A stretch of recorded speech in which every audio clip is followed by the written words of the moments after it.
ونستعينه ونستغفره ونعوذ بالله من شرور أنفسنا وسيئات أعمالنا من يهده الله فهو المهتد ومن يضلل فلن تجد له وليا مرشدا أشهد أن لا إله إلا الله وحده لا شريك له وأشهد أن محمدا عبده ورسوله لا نبي بعده.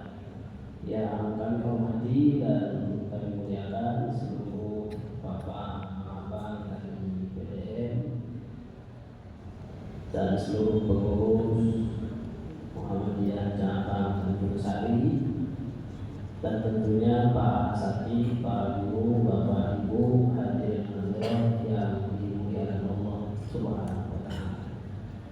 Mari kita senantiasa bersyukur kepada Allah yang telah memilih kita untuk kembali bisa dibersamai oleh Ramadan tahun ini. Mudah-mudahan kebersamaan Ramadan pada tahun ini menjadikan kita semakin bertakwa kepada Allah Subhanahu wa Ta'ala. Salawat dan salam mari senantiasa kita aturkan kepada Rasulullah Sallallahu Alaihi Wasallam. Ini waktu kita jam berapa Ustaz Kusna?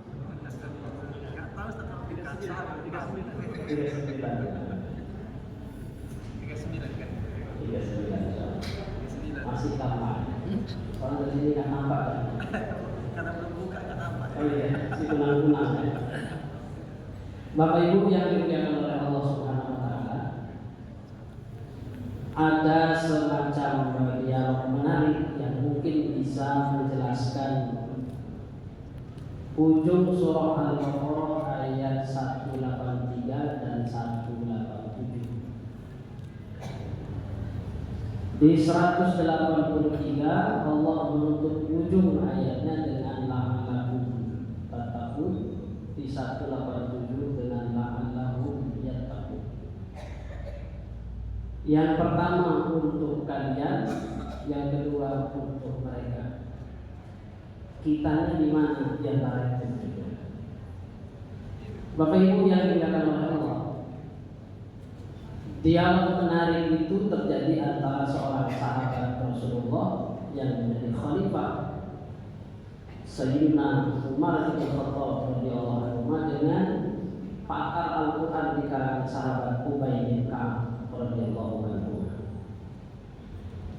Dialognya tentang wahai Ubay, menurutmu takwa itu apa? Beliau menjelaskan, wahai Umar, pernahkah engkau meniti berjalan di satu jalan dan banyak durinya? Pernah. Apa yang kau lakukan? Ya hati-hati supaya tidak menjadi duri itu. Nah itulah. Jadi kadang-kadang kita kurang hati-hati diantaranya ketika bukber. Pesan sekian banyak porsi, tiba-tiba cendolnya ditinggalkan setengah. Itu berarti dalam berbuka itu sedang tidak bertakwa, karena dia tidak sedang berhati-hati. Tapi kalau menurut beda seperti kayaknya cukup begitu. Jangan sampai ada yang ditinggalkan. Karena sikap kehati-hatian inilah yang menjadikan para sahabat itu banyak yang dipukul perutnya. Saya mohon maaf nanti terkait dengan perut ini ada yang nengok perutnya dipukul, katanya Umar, inilah perut yang tidak disukai oleh Allah SWT. Kenapa? Masih makan yang terjawab. Artinya ketika kita berpuasa itu sebenarnya sedang mendidik takwa itu, dan takwa itu mungkin tidak seperti yang kita bayangkan. Dialah sholat, dialah berzakat, dialah haji, dialah segala macam. Ternyata sederhananya kata para ulama dari dialog itu, takwa itu adalah akhlak. Jadi orang semakin bertakwa semakin berakhlak. Misalnya orang yang hartanya sudah cukup, dengan kalau makan ke rumah makan Padang cukup satu piring nasi rendang dan teh manis dingin, maka dia tidak perlu memakan lauk orang. Kalau dia hati-hati, karena harta itu dalam konsep Islam, harta itu halalnya dihisab, haramnya diazab. Tapi banyak orang tidak peduli dengan ini, sampai mungkin terjadi yang ribut kemarin itu, yang apa namanya itu, pertama perasaan perkalit. Itu jelas tidak takut. Meskipun dia puasa, meskipun dia menahan haus dan lapar, kalau berlaku curang, itulah mungkin yang sangat dibenci oleh Kiai Haji Ahmad Dahlan ketika mengajak keliling murid-murid itu. Masuk ke padepokan, ngaji al-mahmud, keliling lagi. Al-mahmud lagi, keliling lagi. Sampai sudah paham Pak Kiai gitu kan. Apa yang kalian jumpai, banyak orang pakai miskin, terus apa yang dilakukan? Kami sudah tahu rumahnya di sini. Dia bukan tahu rumahnya, apa yang kita buat, dan tidak dengan al-mahmud itu kira-kira begitu. Artinya sholat saja keluar masuk masjid, kalau di ujung surah Al-Maun itu tidak terjadi, celaka juga orang yang sholat itu. Wajib mengaku Al-Maun itu. Tapi kalau tadi kita mendengar lagi semua akan memberikan semacam kado Ramadan untuk para duafa, fakir miskin atau nazir masjid, imam Bilal, mayit segala macam, itu kan salah satu bentuk ketakwaan itu berwajah sosial. Yang kalau dalam bahasa Profesor Amin Rais tauhid sosial, ya kan, Bapak Ibu sekalian, inilah yang sekarang itu orang sibuk keluar masuk masjid, tapi setelah keluar dari masjid pelit. Ini nggak benar. Jadi takwa itu yang diinginkan oleh Allah Subhanahu Wa Taala, supaya berbuka hati-hati. Dari mana tuh duitnya? Sahur hati-hati. Dari mana itu duit untuk sahur itu? Maka ketika Rasulullah SAW dalam riwayat hadis dari Abu Hurairah itu, dari Imam Tirmidzi disebutkan, su'ilan Nabi Sallallahu Alaihi Wasallam an aktsari ma yudkhilun nasa al-jannah.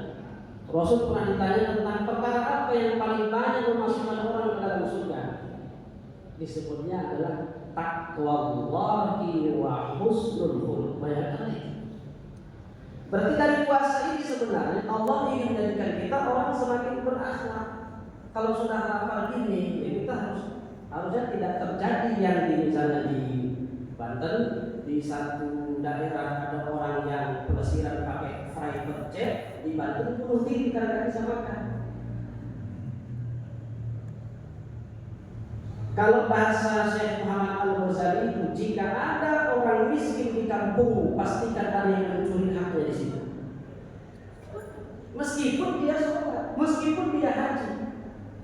Bukankah dalam Sahih Muslim disebutkan bahwasanya nanti seorang hamba menjadi orang yang sangat rugi, tumpul, muflis, pahit di akhirat itu, dia ya'ti bi sholatin wa hajjin wa shaumin wa zakatin wa qad syatama hajat, tapi dia pernah mencela orang itu, pernah merusak reputasi orang meskipun dia haji, meskipun dia berzakat, meskipun dia puasa, tapi dia mengejek orang. Bahasa kita sekarang bullying, nah gitu kira-kira.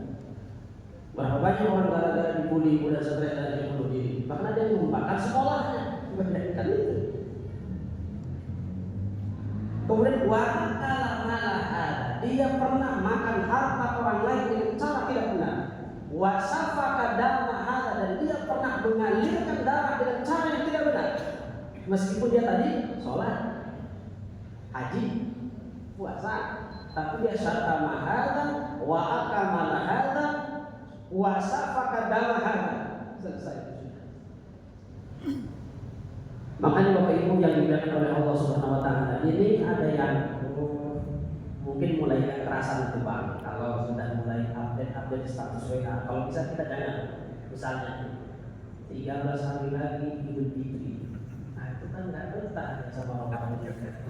Tapi tujuannya takwa, Allah kita takut, baru hari pertama 29 hari menuju Idul Fitri.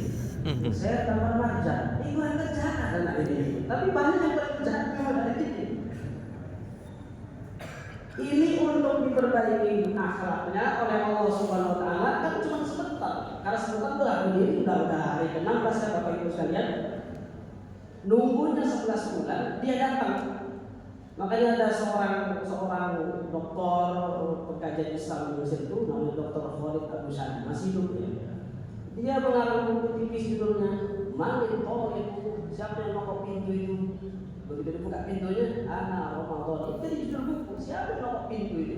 Begitu ditok pintu kita buka, siapa yang nokok pintu? Anak Ramadan. Datang Ramadan itu udah bersama kita. Tiba-tiba 13 hari lagi Idul Fitri, bukan kerja, betul orangnya.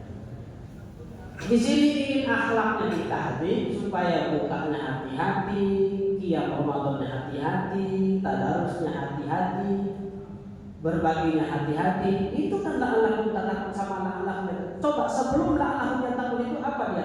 Larangan. Wa kulu wa syrabu. Tapi ada wala tubasyiruna wa antum aqifuna fil masajid. Kalau sudah iktikaf kan chatting sama istri begitu kan? Semestinya begitu. Wala tubasyiruna wa antum aqifuna fil masajid, itu akhlak juga itu. Kalau sudah bersama Allah, tinggalkan istri. Enggak mungkin hilang.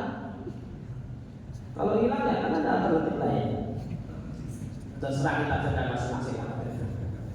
Artinya dari mulai awal sampai akhir ayat tentang puasa itu semuanya akhlak. Wa idza sa'alaka ibadi anni fa inni qaribun ujibu da'watad da'i idza da'ani falyastajibu li wal yu'minu bi, itu akhlak lagi. Doa kita tidak akan diijabah sampai Dajjal turun. Enggak akan diijabah selama tidak falyastajibu li wal yu'minu bi. Inna Allah la yaqbalu du'a min qalbillah. Itu ada hadisnya kan? Allah tidak akan menerima doa seseorang yang keluar dari hatinya yang lalai. Dia minta umroh, di sininya ngambil sawit orang, tujuannya kan ada gitu. Jadi akhlak inilah ternyata setelah diselidiki oleh para ulama